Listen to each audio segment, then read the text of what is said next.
Assalamualaikum warahmatullahi wabarakatuh. Selamat sore, yang terhormat Ibu Bapak dosen, peneliti, serta rekan-rekan mahasiswa psikologi. Pada kesempatan kali ini, saya akan mempresentasikan hasil penelitian kami yang berfokus pada salah satu fungsi kognitif fundamental dalam konteks akademik, yaitu atensi. Studi eksperimen kami itu berjudul yaitu pengaruh game Lumosity terhadap atensi. Kemudian, untuk anggota dari tim kami, yaitu Dizaninara Ayla, saya sendiri Erik Ferdiansyah, kemudian Arnum Widiana, Nur Uswatun Hasana, dan Giska Ananda. Oke, berdasarkan fenomena meningkatnya distraksi di era digital serta potensi pemanfaatan kognitif game sebagai sarana latihan fungsi kognitif, diperlukan kajian empiris yang dapat menguji efektivitas intervensi tersebut secara objektif. Salah satu kognitif game yang banyak digunakan dan diklaim mampu melatih atensi adalah Lumosity.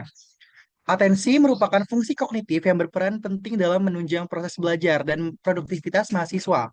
Namun, perkembangan teknologi digital turut membawa konsekuensi berupa meningkatnya distraksi seperti kebiasaan multitasking dan paparan teknologi yang berlebihan yang dapat menurunkan kemampuan fokus mahasiswa. Kondisi ini mendorong perlunya upaya intervensi yang bersifat adaptif dan relevan dengan karakteristik digital generalisasi. Cognitive games seperti Lumosity dikembangkan dengan tujuan melatih berbagai fungsi kognitif, termasuk atensi melalui aktivitas permainan yang terstruktur. Meskipun aplikasi ini banyak digunakan dan dipromosikan sebagai alat pelatihan kognitif, bukti empiris yang secara spesifik mengkaji pengaruh Lumosity terhadap atensi pada mahasiswa Indonesia masih terbatas. Oleh karena itu, penelitian kami dilakuin untuk menguji secara eksperimen pengaruh penggunaan game Lumosity terhadap atensi mahasiswa. Next. Oke, selanjutnya tujuannya yaitu ingin mengetahui pengaruh penggunaan game Lumosity terhadap atensi pada mahasiswa. Nah, untuk hipotesisnya sendiri, kita terdapat untuk melihat perbedaan peningkatan atensi antara kelompok eksperimen dan kelompok kontrol. Next. Nah, untuk metode penelitian, desain eksperimen itu menggunakan two grup pretest dan posttest. Nah, partisipannya itu berjumlah 10 mahasiswa dengan usia 18 sampai 25 tahun. Nah, pembagiannya sendiri ada 5 orang kelompok eksperimen dan 5 orang kelompok kontrol.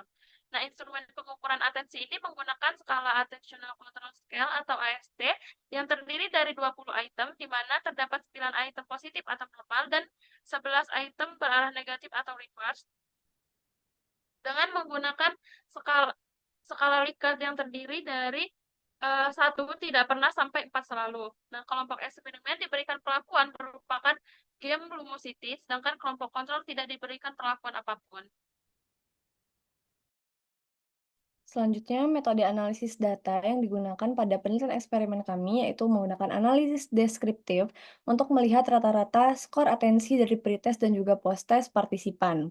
Kemudian, analisisnya menggunakan uji Mann-Whitney-U yang digunakan untuk membandingkan dua kelompok independen ketika asumsi uji parametrik atau independent t-test tidak terpenuhi. Analisis dilakukan berdasarkan gain score atau selisih skor posttest dan juga pretest pada partisipan. Kemudian, manipulation check digunakan untuk memastikan partisipan kelompok eksperimen mengalami perlakuan sesuai dengan tujuan penelitian.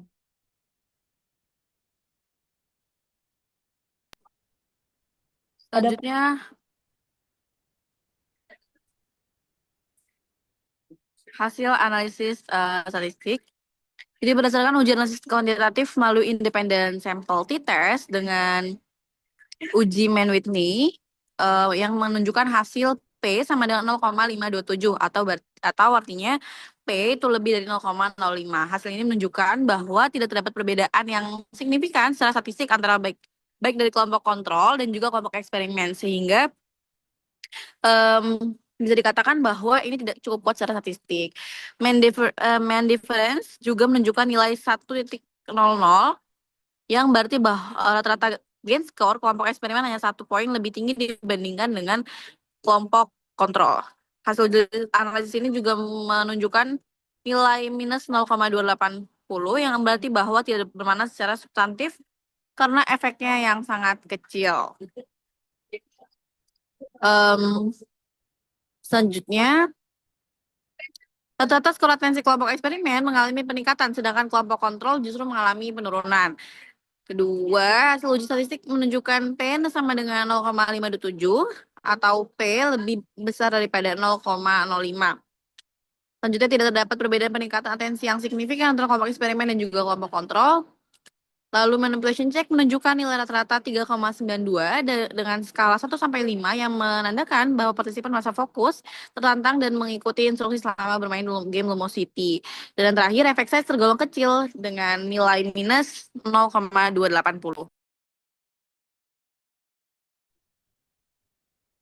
Kemudian masuk ke pembahasan dari hasil penelitian menunjukkan bahwa meskipun partisipan merasakan keterlibatan fokus selama bermain Lumosity, peningkatan atensi belum secara signifikan dapat dilihat melalui statistik. Kemudian temuan ini menunjukkan adanya perbedaan antara pengalaman subjektif partisipan dan hasil pengukuran objektif atensi, sehingga durasi perlakuan yang singkat dan jumlah sampel yang kecil diduga memengaruhi rendahnya kekuatan statistik penelitian. Hasil penelitian ini sejalan dengan studi sebelumnya yang menunjukkan bahwa brain training tidak selalu menghasilkan peningkatan atensi yang spesifik dalam jangka pendek. Next.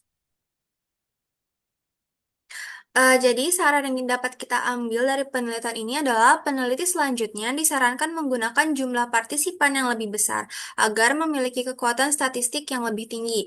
Dan intervensi kognitif game sebaiknya dilakukan dengan durasi yang lebih panjang dan frekuensi yang lebih sering. Dengan pengukuran atensi dapat dikombinasikan dengan metode yang lebih objektif untuk melengkapi hasil dari self-report. Penelitian selanjutnya perlu memastikan kesetaraan kondisi awal partisipan agar hasil dapat dibandingkan secara lebih akurat. Kesimpulannya adalah game Lumosity tidak menunjukkan pengaruh yang signifikan terhadap peningkatan atensi mahasiswa. Manipulation check menunjukkan partisipan terlibat secara atensi, namun efek tersebut belum terukur secara objektif melalui ACS. Keterbatasan penelitian meliputi jumlah sampel yang kecil dan durasi perlakuan yang singkat. Penelitian selanjutnya disarankan menggunakan sampel lebih besar dan durasi intervensi yang lebih panjang.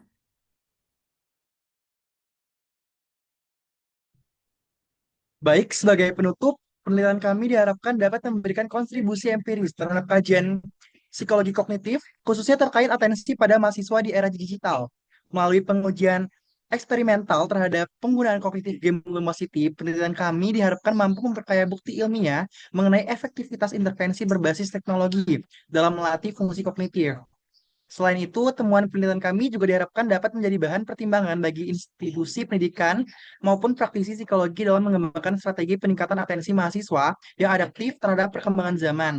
Dengan pemaparan yang dapat kami sampaikan tersebut, kami mengucapkan terima kasih atas perhatian Bapak dan Ibu dosen dan rekan-rekan mahasiswa sekalian. Kami terbuka untuk menerima pertanyaan, masukan, maupun diskusi lebih lanjut. Cukup sekian dari kelompok kami, pemaparan materi dari kelompok eksperimen. Saya tutup. Wassalamualaikum warahmatullahi wabarakatuh.